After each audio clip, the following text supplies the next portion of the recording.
Hello, this is Dr. Harris. I am going to start your exam review for exam 4.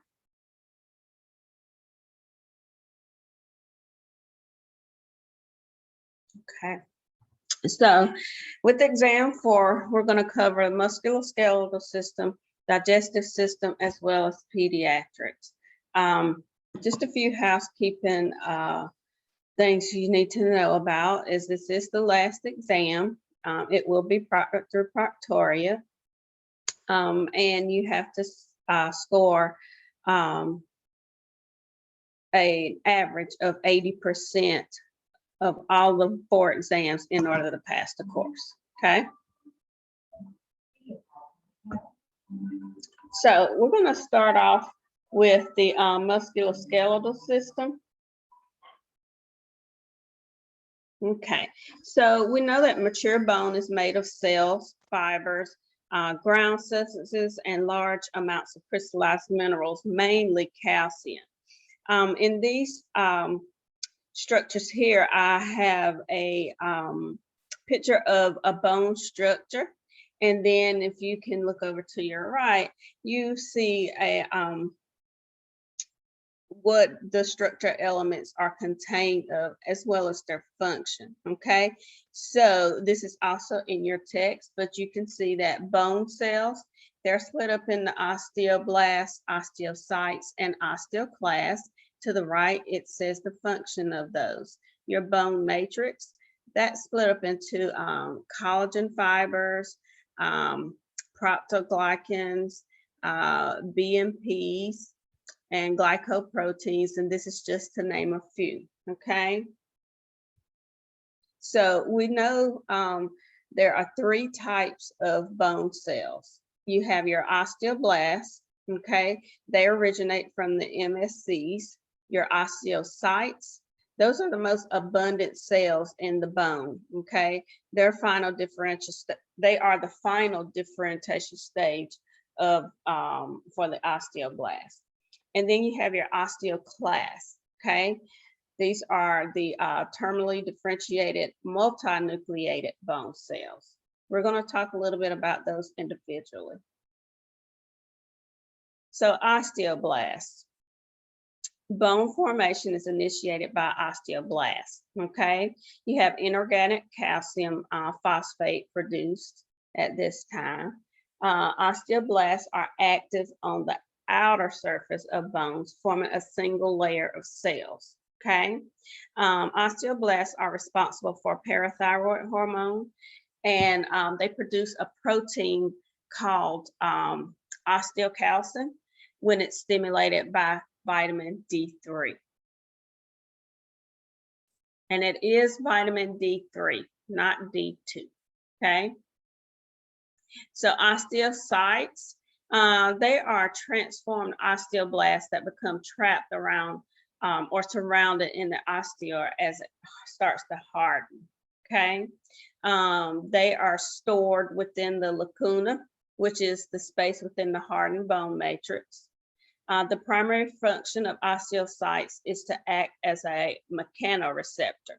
Okay, a mechanoreceptor, this is how the bone responds to changes in weight bearing and other stressors on the bone, such as hormone changes, mechanical stressors, for example. So when something happens to the mechanoreceptors of the osteocyte, and the osteocytes detects this sends a signal to multiple molecules, and the process of the bone remodeling begins. So just know that with osteocytes, when the mechanoreceptors are activated or they detect that something's going on, it sends the signal over and to multiple molecules, and they start to remodel the bone. Okay. Osteocytes also function as endocrine receptors, which means it regulates bone metabolism and parathyroid hormone. Now, osteoclasts, these are responsible for bone resorption. Okay, They resorb bone by secretion of hydrochloric acid, acid proteases, and matrix metalloproteinases. Okay, they resorb bone through an action of lysosomes filled with hydraulic enzymes in their mitochondria. Now, this picture here just shows you the type of bone tissue, okay? There are two types of bone tissue. You have your compact bone, and this constitutes about 85% of the skeleton, okay? This is also known as the cortical bone. And then you have your spongy bone, which is also known as cancellous bone, and it constitutes about 15% of the skeleton. Okay, you also have joints. If you look in this picture, it shows you different classifications of joints. Okay, so we know that joints are the sites where two or more bones meet. All right, the primary function of the joint is to provide stability and mobility of the skeletal system. Joints are classified as connective tissue, connective structures, as well as movement, excuse me, or synarthrosis, which is an immovable joint. Okay, so we'll talk a little bit about the connective structures in detail in a few minutes. Okay. So we know that joints, are the sites where two or more bones meet. We also know that they are classified based on the degree of movement that they permit or on the connecting tissues that hold them together. Okay, so fibrous joints, which is part of the connective structures, they our joints are united directly to bone by fibrous connective tissue. Okay, the cartilaginous joints, there are two types of those: the symphysis and the chondrosis.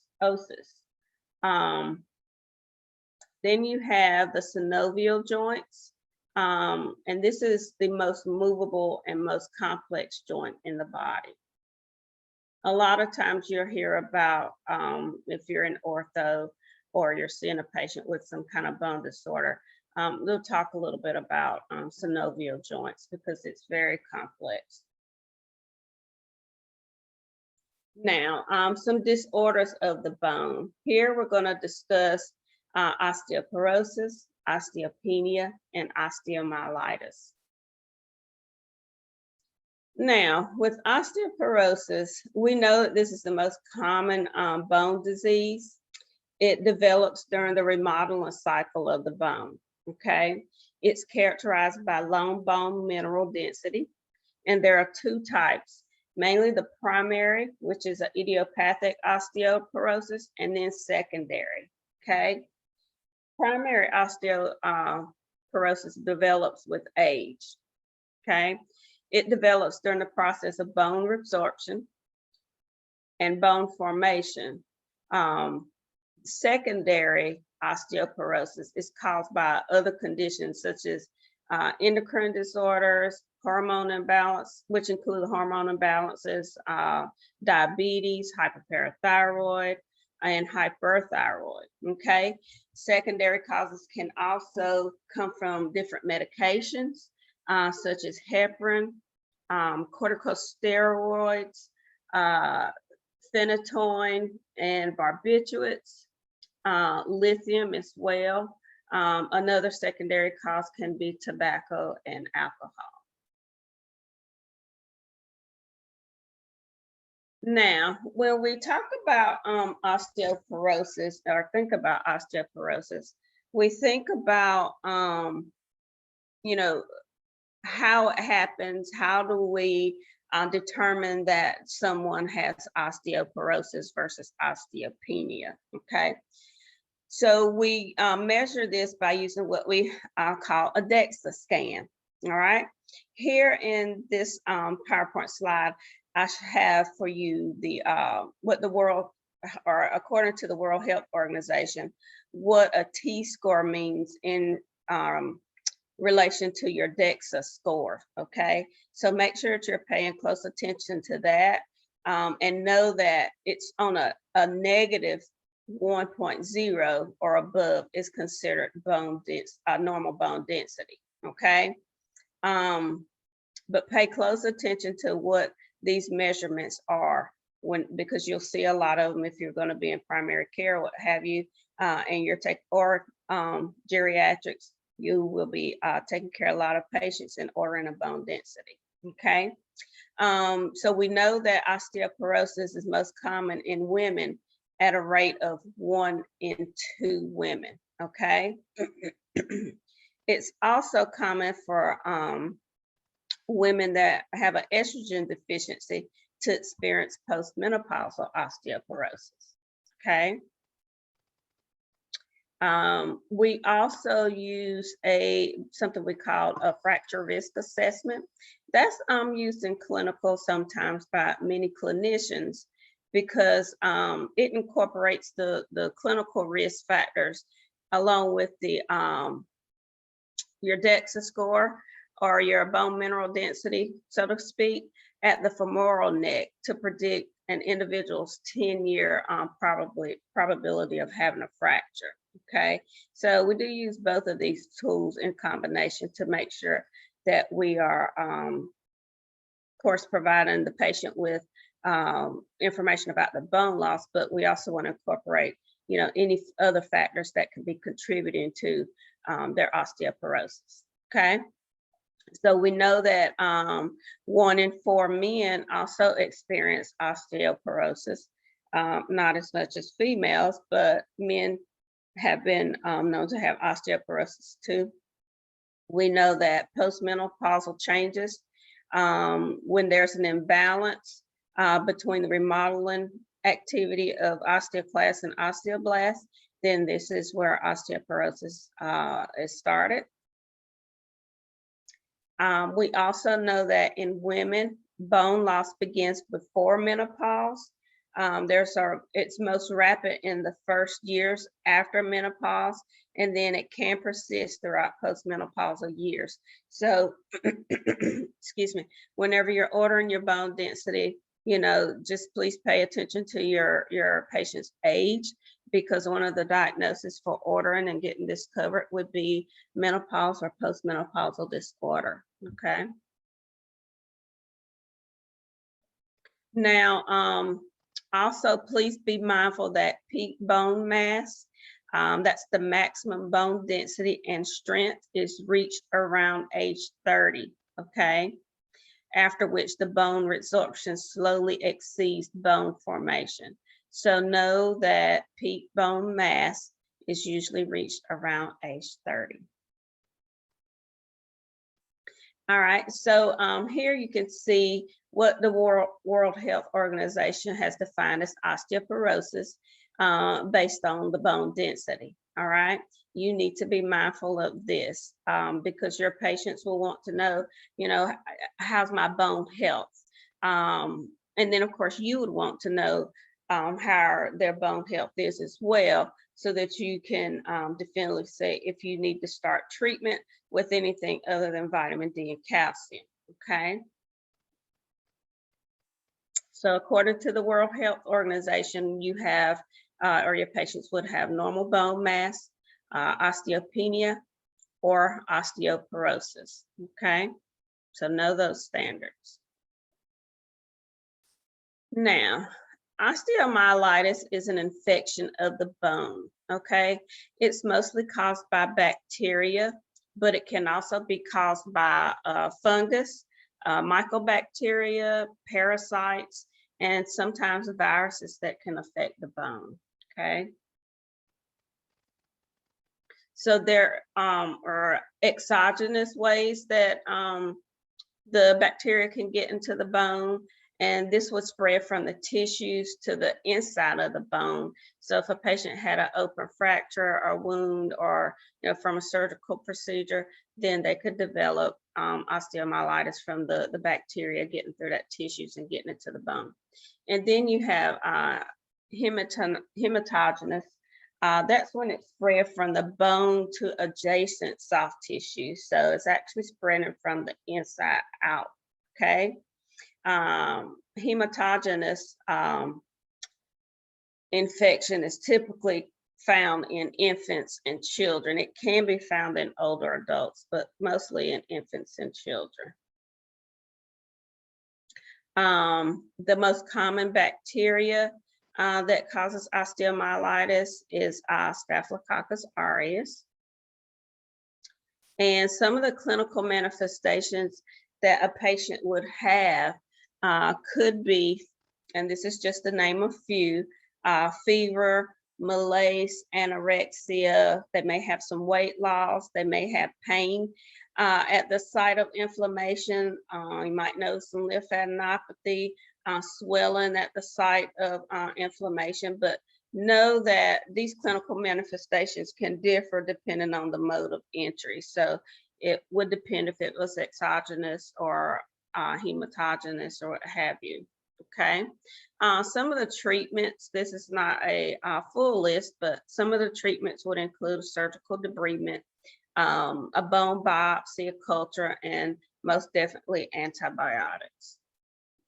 The sooner the treatment, the faster we can make sure that these patients are treated and try to save those limbs from the infected bone. All right, some disorders of the joints. Here we're going to talk a little bit about osteoarthritis as well as rheumatoid arthritis. So we know that osteoarthritis is the most common disorder of the joints. Rheumatoid arthritis is an inflammatory autoimmune disease that affects the joints. Typically, when you see a patient that has osteoporosis in their hands, then their fingers will look like what you see here, okay? You can see that they have swollen nodes, which would be the Bouchard nodes or the Herbertin nodes. But we also know that there's primary and secondary osteoarthritis. It's generally distributed in the hands, the knees, the hips, and the spine. Hence, you know, that's one thing we're looking whenever we're looking at the bone density, okay?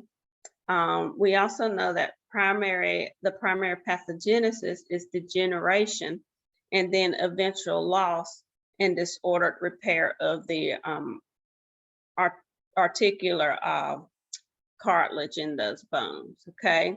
So most of the time patients will complain of having pain and stiffness, and as I mentioned, they'll have some swelling in those nodes of the joints.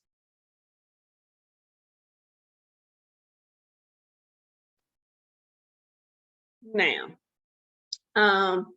as far as rheumatoid arthritis, this involves inflammation of the synovial joint. Again, it mostly affects the fingers, the feet, wrists, elbows, ankles, and knees. The pathogenesis revolving rheumatoid arthritis is that it's mediated by antibodies against self-antigens and inflammatory cytokines, okay? Most of the time they're swelling and joint damage, and it can also spread from the articular cartilage to the fibrous joint capsule and the surrounding ligaments and tendons, okay? So early treatment with methotrexate remains the first line. We also treat with NSAIDs if it's, you know, indicated, maybe some glucocorticoids, steroid injections, and, you know, for comfort measures, we may order some PT and OT for these patients. All right, we're going to move on over to the GI system. Now, with the GI system, This photo here just takes you through a little trail of what things look like throughout your GI tract. Okay.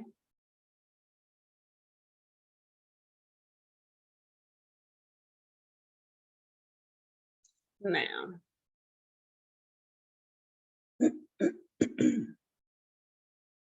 going to talk a little bit about peptides. Okay. So when we talk about peptides, this is gastrin, which increases acid in the stomach. Then you have histamine. This also increases acid, okay? You have motilin. This stimulates motility in the GI tract. You also have secretin, which is the most potent stimulator, all right? And then you have pepsin. This breaks down protein in the GI tract.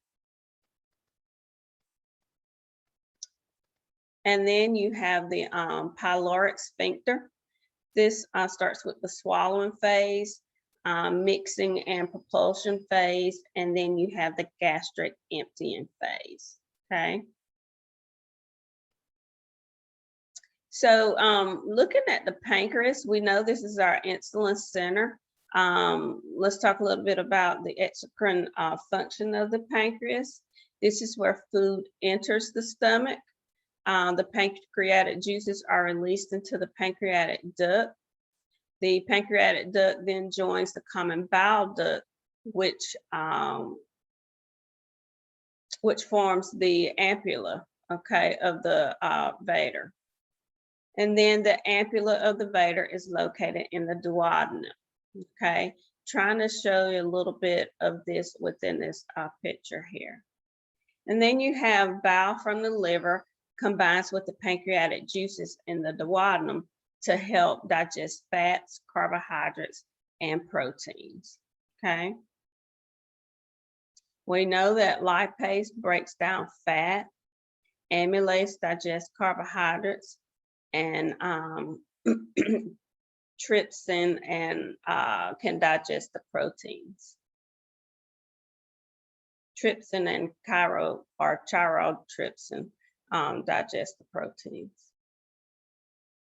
So in regards to the GI system, we have to be mindful about obesity and the term obesity, especially around about this time. We know that people have been staying home more, working from home more.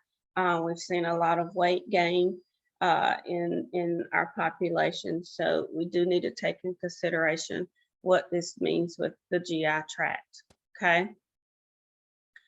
So we know that obesity is defined as a BMI or body mass index that exceeds 30, okay? You have visceral obesity as well as peripheral obesity. Just know the difference between the two, okay? And it's all about the fat distribution to what these are characteristic of, okay?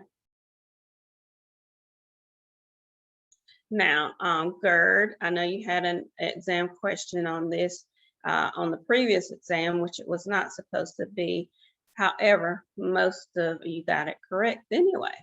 So we know that GERD, which is gastroesophageal reflux disease, this is where acid and pepsin from the stomach to the esophagus, it causes esophagitis, okay? Have a little picture here that shows you the changes in the epithelium whenever there is a lot of acid and erosion there in that esophagus, okay?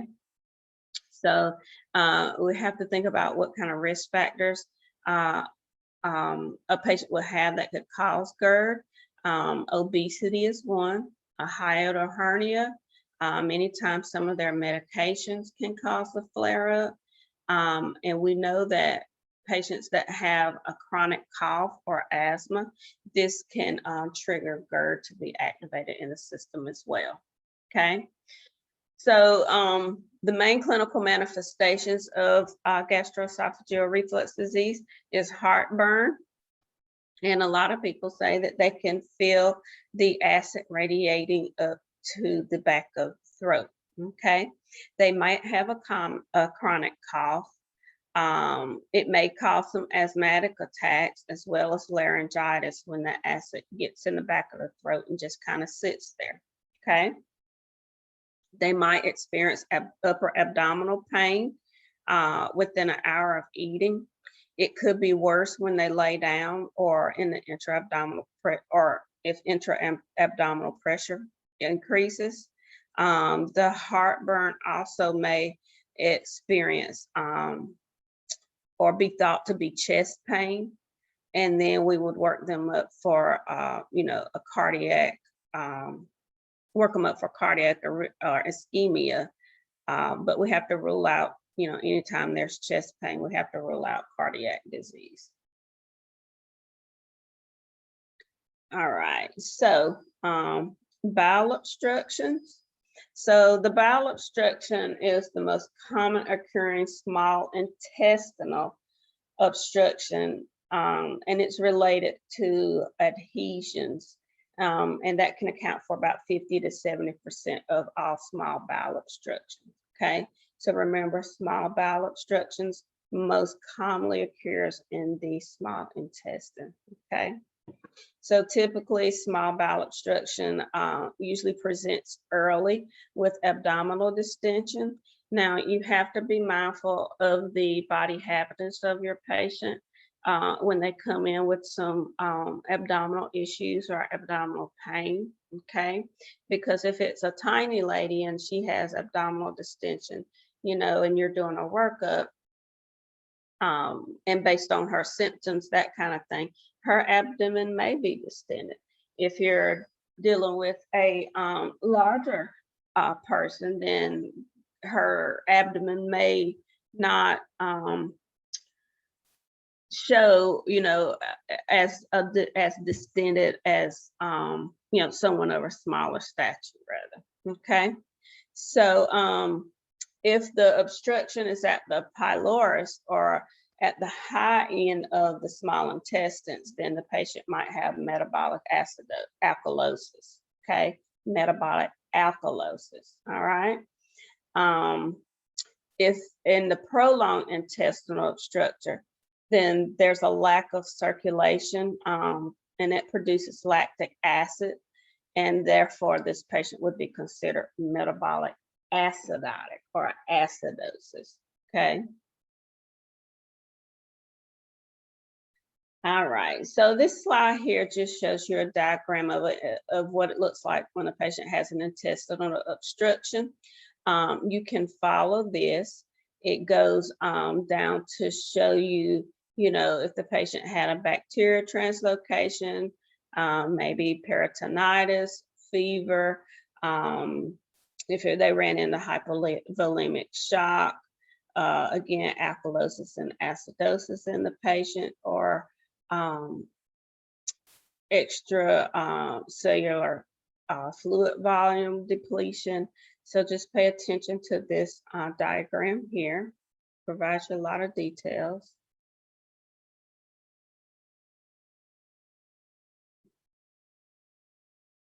All right, now let's talk a little bit about peptic ulcer disease. So here in this diagram here, you can see the duodenum, the stomach, the pyloric sphincter, as well as a duodenal ulcer and then a gastric ulcer, and then you can see the esophagus, okay?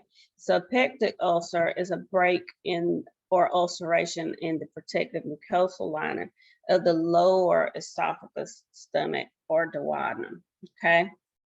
Risk factors could be genetic predisposition, Helicobacter pylori or H. pylori infection of the gastric mucosa, a habitual use of NSAIDs, so someone's popping ibuprofen, Motrin, Aleve, Advil, naproxen, all of those all the time, and some additional factors that can predispose a person to having a peptic ulcer would be someone who drinks alcohol a lot, smoking, COPD, obesity, cirrhosis, and if they have psychological stress, okay?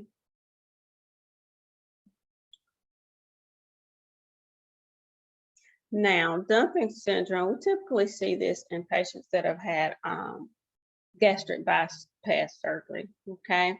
So many times these folks will eat a lot more than what their body can really tolerate because things have been bypassed here and there in the abdomen. So many times these patients will start to have symptoms of fast heart rate. They might start sweating, have nausea, diarrhea, or vomiting, or they may have all of the above. Okay. So with dumping syndrome, this occurs when the contents of the stomach empty too quickly into the small intestines. Okay. The partially digested food draws excess fluid into the small intestine, causing nausea, cramping, diarrhea, sweating, faintness, and palpitations. Okay. So dumping usually occurs after the consumption of too much simple or refined sugar in people who have had surgery to modify or remove all of that part of the stomach. Okay. So we also know that, you know, a lot of folks are starting to have different surgeries. So gastric bypass, gastric sleeve, a lot of different things that they're having. We just need to be mindful of what dumping syndrome, how that works in the intestines. Now we're going to talk a little bit about Crohn's and ulcerative colitis, better known as UC. You can see in this picture here where it's trying to show you a differentiation between what the intestines look like with both of them. Just know that they're both considered inflammatory bowel diseases, okay? Now, with this, this slide here is trying to show you a differentiation between both UC and Crohn's. It talks about the incidence, you know, the age and that kind of thing. We know that because Crohn's disease involves the entire intestinal wall, you would expect to see some small intestinal malabsorption there, okay? So just know the difference between UC and Crohn's, and, you know, if you had a patient, what the pathology would be for, you know, the mucosal lining of the stomach or the intestinal walls for these different patients, okay? Now, the liver, we know that the liver's main function is to dissemination of amino acids, okay? This is where things are mostly metabolized, either the liver or the kidneys, all right? It acts to detoxify as a blood circulatory and filtration system, acts to help drain bowel, regulate your blood glucose, and synthesize and store amino acids, proteins, fats, and vitamins, okay? In a patient that may have end-stage liver disease, we also need to monitor their ammonia levels. Now, this picture here shows you what liver looks like that has hepatitis. So we know with hepatitis, this can be divided into several different things, okay? You can have chronic hepatitis, you could have cirrhosis of the liver, or hepatocellular carcinoma with cirrhosis. So this diagram shows great pictures of what the liver would look like. With hepatitis, we know that there can sometimes be scarring with cell necrosis. We also know that the filtration of the mononuclear phagocytes occur with varying severity of the damage related to the liver. All right, here is another photo of what a normal, healthy liver looks like opposed to what a severe cirrhosis liver looks like. Okay, so we know that cirrhosis is an irreversible inflammatory fibrotic liver disease. Okay, it can be caused by alcohol abuse and viral hepatitis, and those are the most common causes. We know that sometimes with portal hypertension, esophageal varices is the most common clinical manifestation of that. And this does affect the liver. Okay, many of those patients may have thrombocytopenia, and that is the most common manifestation of congestive splenomegaly and can contribute to an increase in bleeding tendency. Okay, then you may have hepatic encephalopathy. This is a liver dysfunction and collateral vessels shut down around the liver, okay, to systemic circulation. It permits neurotoxins and other harmful substances absorbed from the GI tract to accumulate and circulate freely to the brain, particularly ammonia. So as I mentioned in a previous slide, the patients that have chronic liver disease, we really need to monitor their ammonia levels. Okay. Now, acute pancreatitis. With acute pancreatitis, the clinical manifestations can be gastric or mid-abdominal pain, most often caused by alcohol use and abuse, as well as gallstones. For a patient that has acute pancreatitis, you want to draw their lipase and amylase levels. These are the most common tests, and it would show that both of those levels are elevated. Okay, when you're drawing those labs, you can also see the patient has a low albumin and low calcium level. Okay, SIRS and multiple organ failure account for most deaths of patients with severe pancreatitis. Now, irritable bowel disorder, or irritable bowel syndrome, as we sometimes call it. This is a motility disorder, and it involves motility dysfunction, hypersensitivity, psychosocial components are involved here with patients that have IBD or IBS. Okay. Now, patients with gallbladder disorder or gallbladder disease, we typically know that these patients have their ALK phosphatate level is usually elevated. Their LFTs or liver function test enzymes can be elevated. Typically, they have a positive Murphy sign, which is pain in that right upper quadrant when you're examining them. They also may present with right shoulder pain, okay? And that's a little different, but you know, if a patient comes in and says they're having some abdominal issues, but by the way, my shoulder has been hurting as well, then, you know, kind of think about what's going on there that could be causing their gallbladder to act up. Typically, these patients have nausea after eating, and then they have urgent diarrhea after they eat a fatty meal, okay? Sometimes their symptoms can be very vague, and you have to figure out what's really going on with this patient, and basing that on their history that they're telling you, their labs, as well as your examination and any imaging you want to order. Okay, so now we're going to talk a little bit about pediatric patho.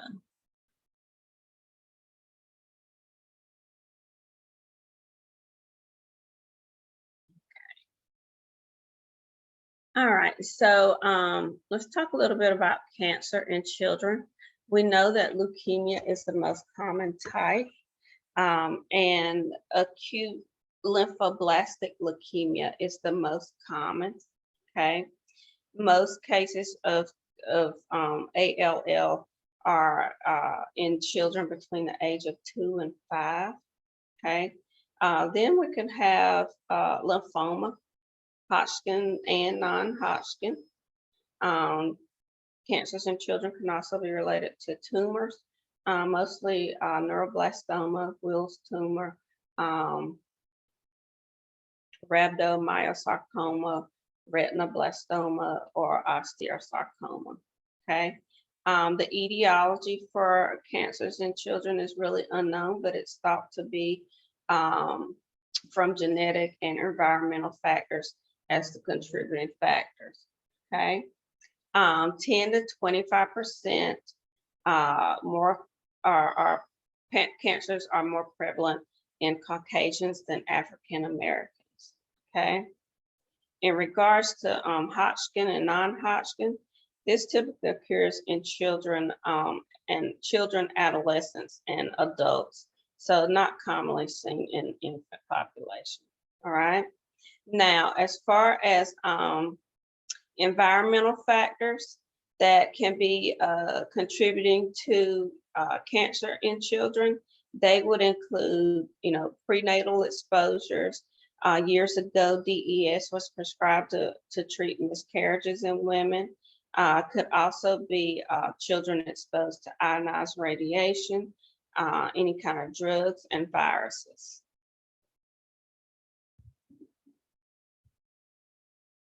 All right, so let's talk a little bit about cerebrovascular disease in children. Okay, so I have two slides here. One talks about perinatal, and the other one is about childhood ischemic stroke.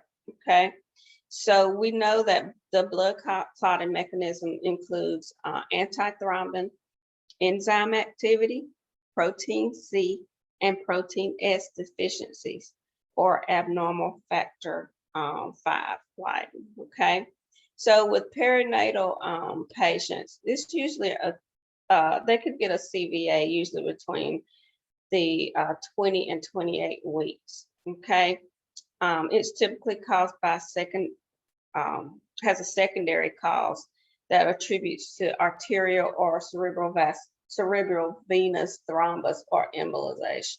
Okay, children with blood clotting mechanisms can also be affected. Now, childhood ischemic stroke, hemorrhagic stroke, and myomyo disease, there's really no identifiable underlying risk factors that we know for a child that has ischemic cerebrovascular development. As far as hemorrhagic stroke, this usually results from some type of vascular anomaly.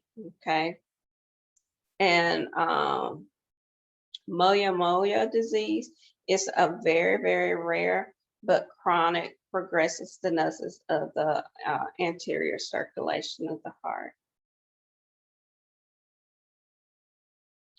Now, hemorrhagic strokes, typically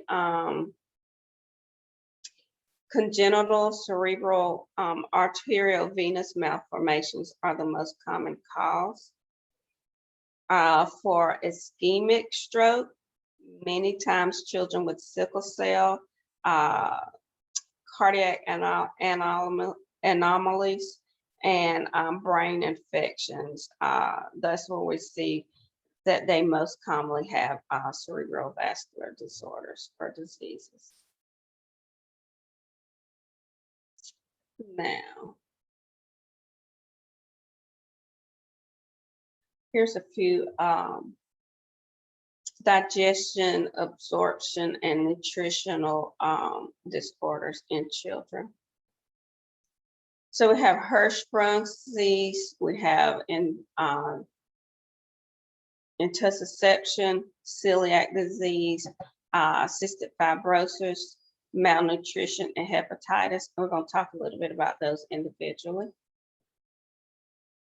So patients that are children that have obstructions of the digestive tract typically have Hirschsprung's disease, intussusception.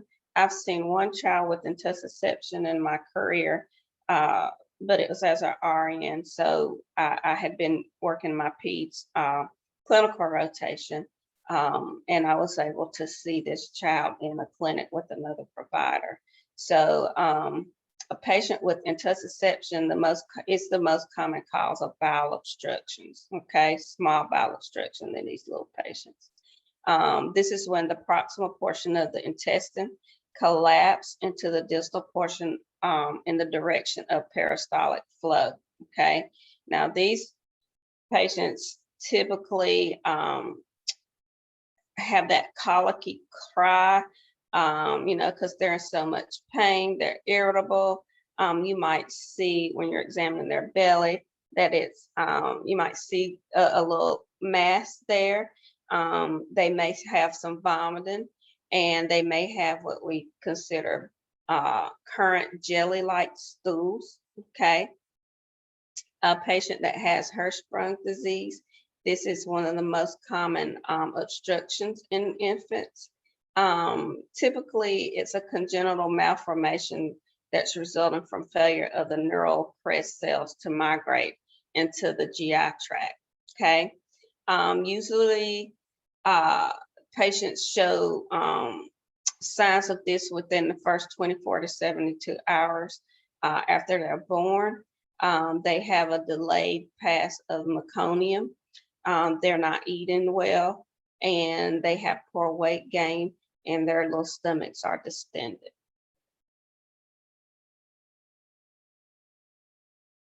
Let's see, patients that also could have, or disorders that could also be considered an obstruction of the digestive tract include celiac disease, okay, failure to thrive, and cystic fibrosis.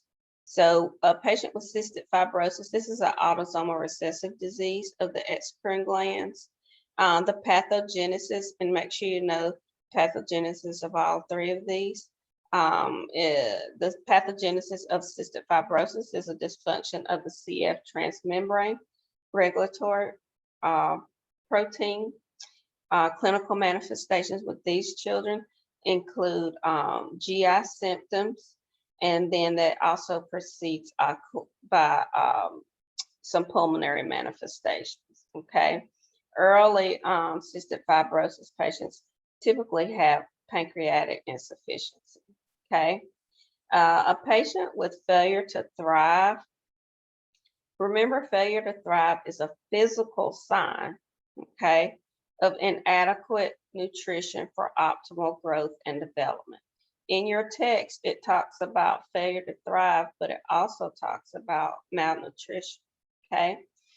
Now, the pathogenesis related to failure to thrive is that it's considered a multifactorial condition that includes biologic, psychosocial, and environmental factors, okay? So with these patients, they typically have an inadequate caloric intake, inadequate caloric absorption, or an excessive caloric expenditure, okay? Now, a patient with celiac disease, this is an autoimmune disease that damages the small intestinal epithelium. These patients are gluten intolerant, so no wheat, rye, barley, oats, and grains like that with their cereals. The pathogenesis related to celiac disease is that it involves genetic, both cellular and humoral immunologic factors, as well as environmental factors, okay? Now, inflammatory disorders in children consider something like hepatitis. So we have hepatitis A, hepatitis B, hepatitis C, and chronic hepatitis, okay? Hepatitis A is most commonly seen in children who are at nursery school because, poor hand washing technique. They're around a lot of other children. The pathogenesis related to hepatitis A is that it replicates in the liver and is excreted through the biliary system into the stool, okay? Now, hepatitis B, children are usually infected with hepatitis B surface antigen, because they've come in contact with hepatitis B, either their mother during birth or another family member.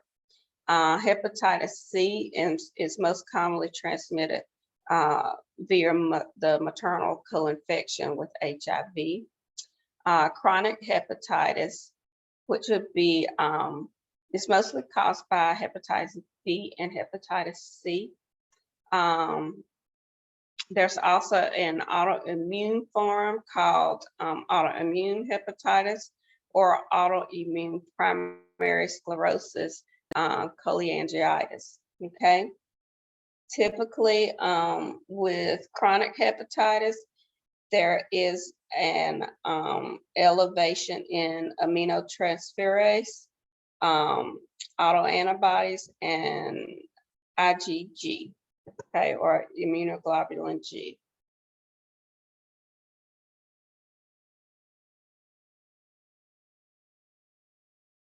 All right, so let's talk a little bit about skin infections, okay? So skin infections can be either bacterial or viral, okay? We know that most skin infections are caused by Staph aureus, okay? In particular, impetigo. Impetigo is a common bacteria infection in children between the age of 2 and 5, okay? Usually it's transmitted through breaks in the skin, okay? Now, viral skin infections would be considered MMR, varicella, MC, smallpox, and roseola. So most children, of age, once they get to school age, have been vaccinated. So it's very hopeful that they don't have any of these. Although smallpox was eradicated worldwide in 1977, there is some recent literature and recent information that monkeypox has been found in a person in Texas. This particular person traveled to Nigeria and came back, and they traveled through Atlanta and a couple of other airports before they got their final destination in Texas. So it's thought that, smallpox and monkeypox have some of the same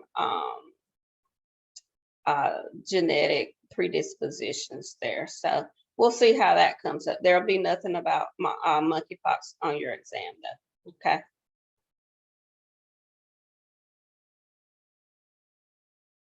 All right, so that is the end of my review. I'd like to wish you all good luck on your exam. Good luck on your future endeavors as becoming a nurse practitioner. I look forward to working with many of you after you graduate and calling you my colleagues. So just please let me know if you have any questions, concerns. This will go out to your instructors tonight.